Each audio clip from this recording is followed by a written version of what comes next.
I'm so sick. I'm in the Walgreens drive-through pharmacy. But I just read one of the best books I've read all year. It is The Island of the 17 by Maria Summers. I was given this book by Love Notes PR as an advanced reader copy, so shout out to Love Notes. I love you guys. And shout out to Maria. Seriously, this is such a good book. So it is about our main character. Honestly, I don't even know if I can summarize this book. It has so many plot twists and so many spoilers and such a crazy story that I don't know how I summarize it. But our main character is a 17-year-old girl named Maya, and she has lived on this island her entire life. So the story goes that her grandparents basically paid to go to the Bahamas, but their ship crashed, sank. What's the word? 17 people from the boat ended up on this deserted island. And she is Maya, the main character, is one of the descendants of the 17 people who lived from the boat sinking. I realize I'm probably not making any sense. Anyway, 17 people survived a ship crashing. Maya is the granddaughter of 2 of those people. So, present day, she is about to graduate high school. She has her best friend, his name is Luke, and she comes from a very poor family. They own the only marina on the island, and also Maria, the author of this book, drew a map of the island, and it's in the beginning of the book, and I seriously think this is the cutest thing ever, because like so many times during, like while I was reading it, I was looking back at the map and like figuring out, okay, they were here and then they went there. Super cute. But Maya comes from a poor family. They own the only marina on the island, and she has been deemed like fish girl. She is so unpopular. She has no friends except her next door neighbor, Luke, who is her best friend. And she's just trying to get by. Now, her dad also passed away 6 months ago. Same thing, from this like boat wreck drowning situation. And flash forward, it's been a few months since her dad has passed. She's just trying to get by. Like, she is about to graduate high school. But the thing is, if you're on the island, you can never leave because it's not claimed by any country. Like, all these countries send representatives. And there's like a vote that's going to happen on as to who should own the island, I guess. It's kind of confusing, but it makes sense when you read it. Also, I have like brain fog from my illness, so I know I'm not making any sense. But anyway, a new family comes onto the island. It is a son and father. Their names are Cal and Finn. So Finn is the son, and he's the same age as Maya. They hit it off immediately, and she's like, "You're not gonna like me. I'm unpopular. Like, the mean girl Hallie is gonna make you hate me like she does everyone else, yada yada yada." They form the best friendship, the best relationship, I guess, but they're mainly friends, and there is a spark there. However, she has these undeniable feelings for her best friend Luke, of course. They've grown up on this island, they've never left the island, yada yada yada. Maya's mom gives her like a box of some of her dad's things, and inside of it is a key, and she ends up discovering that the key is to a treasure chest. And of course, the treasure chest leads to more treasure, and there's a map, and there's all kinds of crazy stuff. This book is very much so Outer Banks. Like, if Outer Banks were better, had more drama, because there's obviously a lot of drama, but if Outer Banks were better and a book, it would be this one. The whole point of the book is that these kids, they're 17. They are now trying to hunt for the treasure chest. And it's really just Maya because she doesn't want to get too many people involved. But she's trying to find the treasure. She's trying to grieve over her dead father. And she's also trying to figure out who she wants to be with. Finn, this new guy who is like treating her exceptionally well and is amazing and loves her. Or Luke, her childhood best friend, who is now like in a new relationship that has just kind of fizzled out with his girlfriend because maybe he likes Maya too. So there's a lot going on. I rated this book 5 out of 5 stars. I absolutely loved it. It's technically marketed as like a young adult novel. Yeah, it is young adult, but I don't think it read like a young adult. Like, the writing was so good. It was easy to follow. And there, like, obviously it was not sexually explicit at all. Sorry, I'm dying. To me, it wasn't that young adult. Like, the topics covered in this book are pretty intense, like death of a parent, bullying, like harassment, abuse, child abuse. Like, you're dealing with some pretty intense stuff, and it's written so well and it's discussed so well that I don't think it was really as young adult as it was marketed, but I digress. I absolutely loved it. I gave it 5 out of 5 stars. Seriously, one of the best books I've read in a long time. It made me laugh. It made me happy. It made me cry. It was so good. And it's actually Maria. I keep calling her Marie. Maria Summers' first novel. How crazy. Her debut novel, and it has been so good. Like, the feedback she has gotten on it has been amazing. And it's not just me. I think right now it has like over 4 stars on Goodreads. And that's huge for a debut author. The characters of this book, they are all fantastic. There aren't that many. So you've obviously got Maya, who's our main character. The female, she's 17. Her dad has just passed away, and she's never left the island. Her mom is a pretty important character because she's always with her mom. What's her name? Sophie, maybe?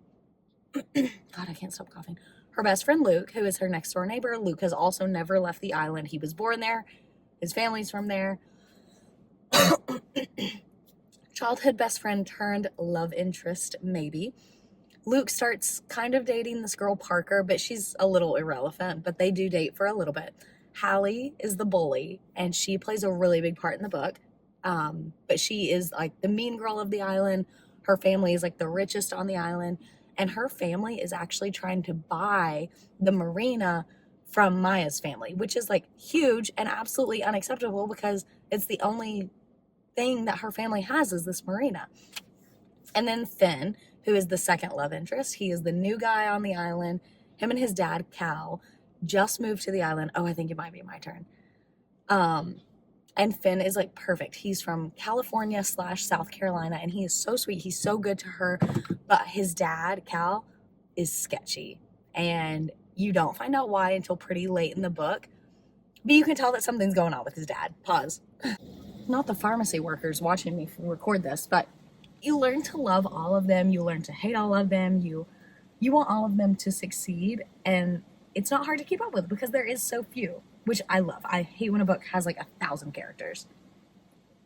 And with the characters, they're also developed immaculately. Like, I think the way she wrote and described and like portrayed these characters was just absolutely insane. It was so good. That took so long. He kept asking me where, like, you know, when you pick up from the pharmacy, they ask you your address. And he was like, what's your address in Texas? And I was like, we're in Florida. I was like, I've never lived in Texas. And he was like, well, your address here is Texas. And I was like, I've literally never lived in Texas. And then he was like, it starts with blank, blank, blank. And I was like, is it Tennessee? And he was like, I'm so sorry. I saw the T and assumed Texas. And I was like, okay. Anyway, the plot of this book is broken into 3 parts. And part 1, you're mainly like getting to know Maya, getting to know the characters, getting to know the island, and really just learning more about like her and her life, their lives on the island, and her love interests, and yada, yada, yada. The plot has so many twists and turns, and it's like a romance, and it's a thriller, and there's drama. So I love the plot. I would give it 5 out of 5 stars. It was amazing. Both the plot and the characters were amazing. So anyway, spoilers start now. That's your warning, final warning. Part 2 of the book is where we find out that Maya is hunting for this treasure. She has come up, I can't remember exactly what's in part 2 and part 3, but she has learned more about her family history. Finn and his dad, Cal, have officially been like inaugurated into the island, and we have learned that Finn and Cal are like bad guys. There is a hurricane that has made them all stranded on this island. Technically, they were going to be evacuated, but Maya decided to stay because she wants to hunt for this treasure. And the only people that stayed on the island, she thinks she's by herself, but she's on the island. She comes across Hallie, the bully, and then they keep hearing this like noise, and they learn that it's Finn. He's there, his dad is there, and they have also captured Luke. So basically all of the main characters are stuck on this island. They're the only people on the island. We learn that Finn and his dad are not good at all. They've actually been tricking Maya this whole time because they are also trying to hunt for the treasure, and they were trying to like get in with her so that they could uncover her family secrets.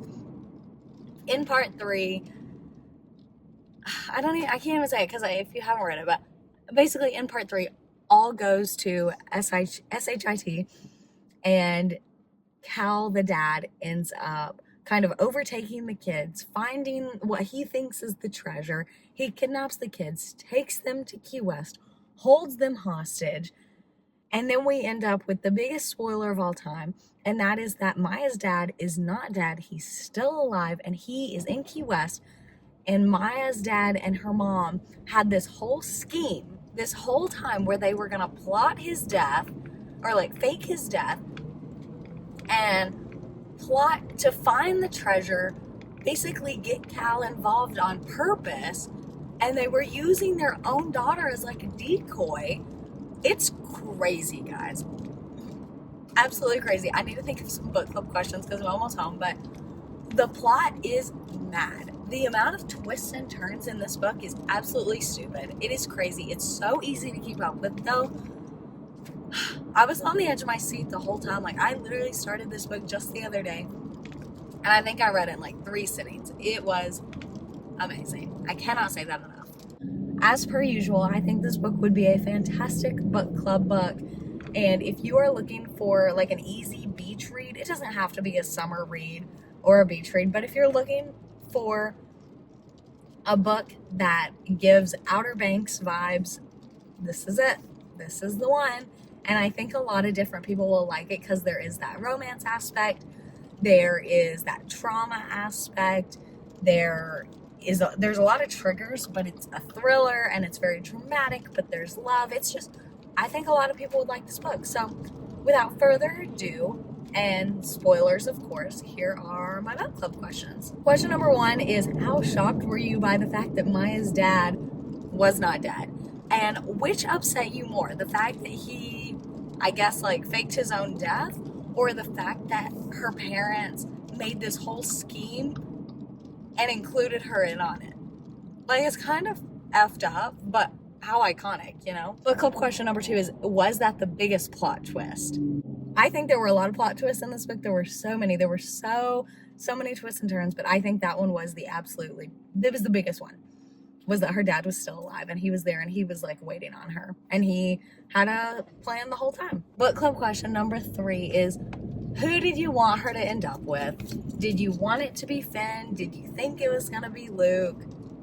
One of my favorite things about this book is that Maya's only 17, but she has such a head on herself. Like, a couple of notes where I highlighted, and like the comments she was making about these guys, I was like, man, she's way more mature about relationships and love than I was at 17, and then I think most people are. So, thoughts on Maya's relationship status, and who did you want her to end up with? Book club question, I don't know if it's 3 or 4, but how did you feel about the ending? Did you like the idea of her family moving to Hawaii, or do you wish they would have stayed like on the mainland of the States? Thoughts on Luke kind of pitching to her where she should go to college? I thought that was a little weird because he was like, I'm going to Miami, but Daytona, I think, has a flight school and it's close to me. I don't know. And like, was she going to do that, or was she going to go to Hawaii? I wish there was a little more clarity on that. Next book club question is, what were your thoughts on the friendship that kind of blossomed between Hallie and Maya while they were stuck on the island? Like, do you think it was genuine? Did you believe there was a lot in this story about like parent-child relationships, but thoughts on the story she had where she like didn't fit into her family, and do you think that their friendship is gonna last? Do you think it was genuine? What do you think? I think my last book club question is, do you think that Finn should have involved Maya? I almost said Hallie. Do you think that Finn should have involved Maya from the get-go? Like, do you think he should have went behind his dad's back and like told Maya the truth? Sorry, I'm about to cough. Oh my God, I can't stop coughing. Do we think Finn was even actually a good guy, or do we think he was just a scumbag? Or Do you think he didn't tell Maya because he was genuinely like so scared of what his dad might do? Because we do know that his dad was abusive. So thank you guys for watching. Thank you to Maria Summers and Love Notes PR for my advanced copy of this book. Obviously, I absolutely loved it. I hope they're both watching this. They're probably not, but Maria Summers, you did a fantastic job with your very first novel. Very excited to read more by her. I think it was absolutely amazing.